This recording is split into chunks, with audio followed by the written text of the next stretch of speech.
उत्तर प्रदेश की क्योंकि बात हो रही है तो वहाँ पे आपका जानना चाहूँगा, क्या आप 2014 का रिकॉर्ड तोड़ेंगे? 71 बीजेपी, 73 एनडीए। नहीं, इस बार 80 आउट ऑफ 80। 80 out of 80? और क्या? इसका मतलब अमेठी, रायबरेली, अमेठी में तो पहले ही हारे, रायबरेली, कन्नौज, आजमगढ़, मैनपुरी सब जगह जीतेंगे। अब देखिए, रायबरेली से कौन चुनाव लड़ता था अभी तक?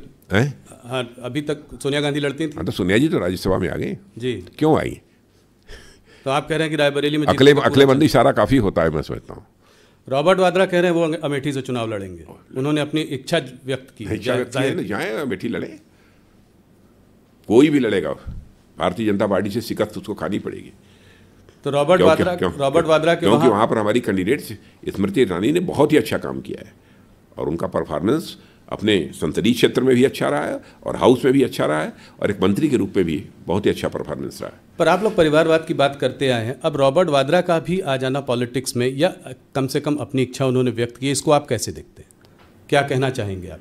नहीं, वो करना चाहते हैं, आना चाहते हैं, आए, हम इस पर क्यों विचार करें? ये हमारे विचार का कहाँ तक विषय है?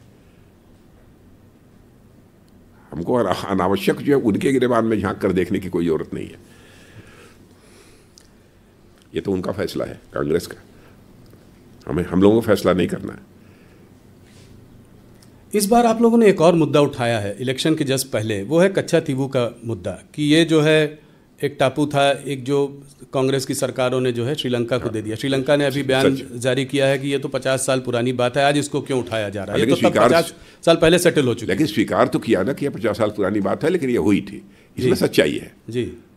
पर इसको इस चुनाव के पहले उठाने का क्या, पहले उठा सकते थे? अरे भाई, सही बात, सच्ची बात, यदि कभी आ जाए, चुनाव के समय आ जाए तो चुनाव के पहले आ जाए, उस पर क्यों आपत्ति होनी चाहिए? क्या कोई इसे नकार सकता है कि हमारे प्रधानमंत्री ने जो ये बात कही है कच्छातीवू के बारे में वो गलत है, निराधार है? कोई आरोप लगा सकता है? स्वीकार तो सब कर रहे हैं ना कि हाँ हुआ जी, आज नहीं हुआ, 50 साल पहले हुआ, लेकिन हुआ। ऑपोजिशन का कहना है कि इस तरह की चीज़ों को बार बार उठाना, कोई मुद्दों को पकड़ना, असली मुद्दों से जनता को भटकाना है। हाँ, जहाँ असली प्रॉब्लम है, जैसे कि चाइना जो कि कह रहा है कि अरुणाचल प्रदेश हमारा अभिन्न अंग है, उसने अपने जो है 30 नाम भी दे दिए हैं अरुणाचल प्रदेश के अंदर। हाँ, तो इसके बारे में क्या कहेंगे आप? देखिए, विपक्ष को अपने गिरबान में झांकना चाहिए, उन्हें हमारी चिंता नहीं करनी चाहिए। हमको क्या करना है क्या नहीं करना है, जो करना चाहिए, जो उचित है, वही हम लोग कर रहे हैं। पर चाइना पर खास करके जो चाइना की मिलिट्री ने पहले बोला, अभी भी जो है उनके बयान बराबर आ रहे हैं, इन बयानों को आप कैसे देखते हैं कि अरुणाचल प्रदेश के बारे में जो बयान खास करके आ रहे हैं, उस पर मैं आपसे सीधा सवाल। 2 टूक शब्दों में, अरुणाचल भारत का था, भारत का है और भारत का रहेगा, और उसके लिए हमें जो भी करना पड़े हम करेंगे। बिल्कुल जी। तो इस पर कोई सॉफ्ट पेडलिंग और ये प्रश्न नहीं खड़ा होता जी। राजा जी, चाइना से थोड़ा पाकिस्तान की ओर मुड़ते हैं। अभी कल ही जो है गार्डियन, फॉरेन पब्लिकेशन है गार्डियन, उसमें एक आर्टिकल आया है, उसमें कहा है, उस आर्टिकल ने कहा है कि जो है भारत ने पाकिस्तान की धरती में 20 लोगों को, 20 इंडिविजुअल्स को, टेररिस्ट को जो है पिछले कुछ सालों में मारा है, उन्हीं की धरती में जाके मारा है। और जो है इस पर तमाम क्या कहते हैं, उन्होंने बहुत रिसर्च की है, बहुत लोगों से बात की है। ये पहले हम लोगों के बारे में कनाडा में भी बोला गया, यूएस में भी ये चर्चा हुई पहले, पर पाकिस्तान की ये नई चर्चा है, 20 लोग। तो इसको आप कैसे देखते हैं कि ये क्या, उस आर्टिकल में ये भी कहा है कि जो है भारत जो है केजीबी और मुसाद से जो है काफ़ी इन्फ्लुएंस्ड है, तो उनकी भी जो इंटेलिजेंस एजेंसी है, रॉ वगैरह, इस तरीके का काम कर रही हैं। कोई स्लीपर सेल है यूएई में, उसने जो है इसमें उसका रोल रहा है, और 20 लोगों को, मतलब एक आध लोग नहीं, 20 टेररिस्ट को जो है हमने कुछ सालों में मारा है। 20 टेररिस्ट को मारा है? हाँ जी, मतलब टेररिस्ट कह लीजिए, लोगों कह लीजिए, पर वहाँ उनकी धरती में मारा है। कोई भी टेररिस्ट हमारे पड़ोसी देश से यदि भारत को डिस्टर्ब करने की कोशिश करेगा जी, यहाँ पर यदि आतंकवादी हरकतें करेगा तो उसका मुंह तोड़ जवाब देंगे। यदि वो भगकर पाकिस्तान में जाएगा तो पाकिस्तान में घुस कर मारेंगे। तो ये बात आप मतलब कह रहे हैं, जो प्रधानमंत्री भी कह रहे हैं कि अब वो भारत नहीं रहा जो कि बगल में खड़े होकर तमाशा देखता रहेगा, घर में घुस कर मारेगा। बिल्कुल, प्रधानमंत्री जी ने जो कहा है बिल्कुल सच कहा है, और यह ताकत है भारत की, और पाकिस्तान भी इसे समझने लगा है। वैसे भारत बराबर अपने पड़ोसी देशों के साथ अच्छे रिश्ते बनाकर रखना चाहता है, चाहे कोई भी हमारा पड़ोसी देश है। और आज देखा होगा आपने, पास्ट हिस्ट्री उठाकर देखिए कि आज तक न तो हमने दुनिया के किसी देश पर कभी आक्रमण किया है, अथवा आक्रमण की कोई पहल की हो, कभी नहीं किया। और न तो दुनिया के किसी देश की 1 इंच जमीन पर हम लोगों ने कभी कब्जा करने की कोशिश की है। यह भारत का चरित्र रहा है जी। लेकिन भारत को बार बार कोई आंख दिखाएगा, भारत में आकर आतंकवादी गतिविधियों को बढ़ावा कर देने की कोशिश करेगा तो उसकी खैर नहीं है। नहीं, बहुत बहुत बड़ा स्टेटमेंट है। पाकिस्तान ऑक्यूपाइड कश्मीर पीओके के बारे में भी आपने अक्सर बातें की है, इसका कोई टाइम फ्रेम है? इसको हम लोग कैसे, वहाँ के हिंदू मुसलमान आप लोग कहते हैं कि भारत के ही लोग हैं, तो इसका टाइम फ्रेम क्या है? उसको हम कैसे इस मामले को रिजॉल्व करेंगे? वैसे पाक अधिकृत कश्मीर का जहाँ तक प्रश्न है, वो पहले भी भारत का था, आज ही है और कल भी रहेगा। ठीक है, इस समय कुछ हैं परिस्थितियाँ ऐसी, लेकिन आप आश्वस्त रहिए, पीओके के लोग ही ये मांग करेंगे और हम भारत के साथ जाना चाहते हैं। ये प्रायोरिटी रहेगी थर्ड टर्म में सरकार की थर्ड टर्म में ये प्रायोरिटी रहेगी। मैंने कहा ना, पाक अधिकृत कश्मीर की जनता ही ये मांग करेगी कि हमको मर्ज किया जाए जी भारत के साथ। हम भारत से बिल्कुल अलग नहीं रह सकते। और आपने देखा होगा 1-2 प्रदर्शन वहां पर हुए थे जी, और भारत के कश्मीर के साथ वो लोग मिलना चाहते हैं। देख रहे हैं कि तेजी के साथ धारा 370 समाप्त होने के बाद कश्मीर में स्थिति सामान्य हुई है और विकास की गति भी तेज हुई है। कश्मीर, क्योंकि आपने अभी बात कही, तो क्या वहाँ पे आफ्सा हटाएंगे आप? आफ्सा को हटाएंगे आप? अब लगभग वो समय आ गया है हाँ कि हटाया जा सकता है, लेकिन अब तो गृह मंत्रालय को इस संबंध में फैसला करना पड़ेगा सारी रिपोर्ट आ जाने के बाद। अमित शाह जी ने अभी कहा है कि जो है उसको हटाने की एक वो हो सकती है। वही मैंने कहा ना, परिस्थितियाँ ऐसी बन गई हैं कि आफ्सा हटाया जा सकता है, लेकिन इस संबंध में जो भी निर्णय करना होगा वह गृह मंत्रालय करेगा। थोड़ी सी बात आपके मंत्रालय की भी कर लें। चुनाव का माहौल है तो इस तरह की बातें रह जाती हैं। डिफेंस एक्सपोर्ट्स 20,000 करोड़ से ज़्यादा, ये कैसे हासिल कर पाए आप? आगे का क्या प्लान है? बस दृढ़ इच्छा शक्ति, स्ट्रांग विल पावर, और हमारे प्रधानमंत्री का विजन और उनकी दृढ़ इच्छा शक्ति। उन्होंने कहा हर मामले में भारत आत्मनिर्भर बनना चाहिए। यदि हर मामले में भारत को आत्मनिर्भर बनना है तो उसे रक्षा के मामलों में भी भारत को आत्मनिर्भर बनना चाहिए।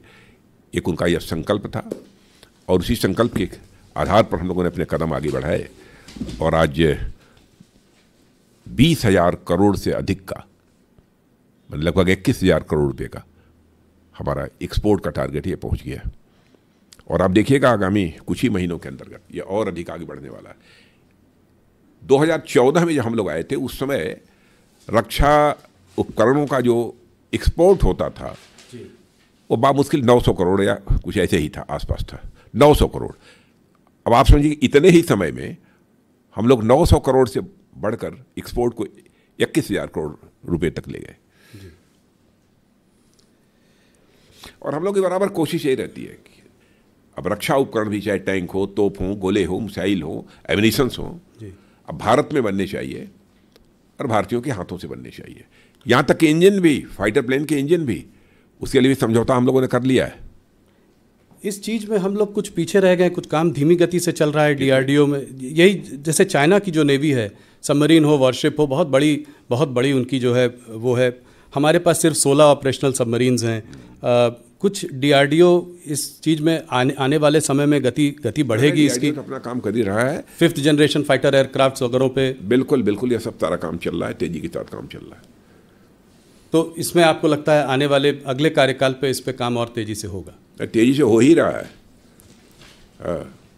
उस समय अगले कार्यकाल में उसके परिणाम दिखने लगेंगे लोगों को। जी राजनीति, आप आज से नहीं, बहुत पहले से, जब से आप राजनीति में हैं, आपके संबंध हर पार्टी से अच्छे रहे हैं।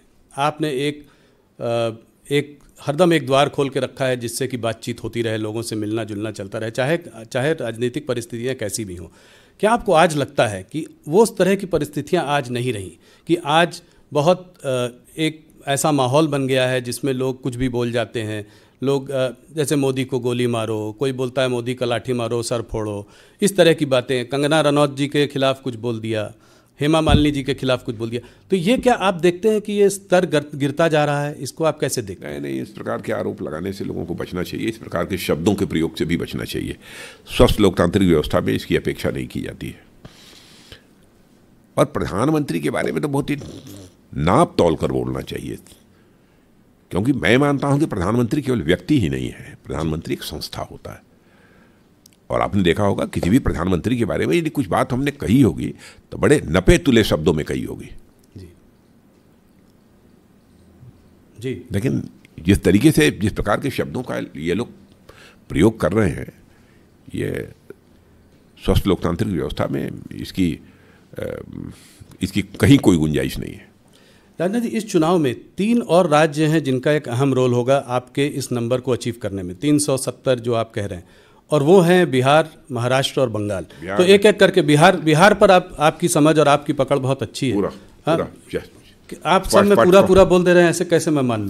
मान लीजिए ना पार्टी बाई पार्टी, उसके बाद तो मिलेंगे हम लोग, 4 जून को तो मिलेंगे ना। जी जी। नहीं, पर इस बार बिहार में हर पार्टी के संग आपने जो है अलायंस कर लिया है। हर पार्टी, पहले तो कहा जाता था कि नीतीश जी पलटू राम कहते थे, अब तो ये कहते हैं कि बीजेपी भी पलट के बार उन्हीं के पास जाती है। नहीं, जाती नहीं है, उन्होंने देख लिया अब उनको ना, उसके बाद उन्होंने फैसला किया कि बस बीजेपी के साथ ही रहना चाहिए, इसी में देश का हित है, इसलिए नीतीश जी ने फैसला किया। अब देखिए, नीतीश जी के बारे में जो कहना वो लोग कह देंगे, लेकिन इतनी बात सच है, उनके लंबे राजनीतिक जीवन में कभी भी कोई एक भी भ्रष्टाचार का आरोप उनके ऊपर नहीं लग पाया। ये बहुत बड़ी बात है। अरे वो हमारे साथ हैं तो ये तो सचमुच हम लोगों के लिए एक हर्ष का विषय है। पर 2014 के पहले से कभी मोदी जी के बारे में कुछ बोलते हैं, कभी पार्टी के बारे में कुछ और बोलते हैं, बदलते रहते हैं। फिर तो इस बार बदलने का सवाल नहीं। चलिए, तेजस्वी जी ने कहा है कि मोदी की गारंटी तो ठीक है, इस बात की गारंटी दे सकते हैं कि चाचा फिर पलटी नहीं मारेंगे। नहीं, उन्होंने तो खुद ही कहा है, नीतीश कुमार जी ने। जी हाँ। तो आपको उम्मीद होना था, हो गया। अब यहाँ मैं आ गया हूँ, यहीं रहूँगा।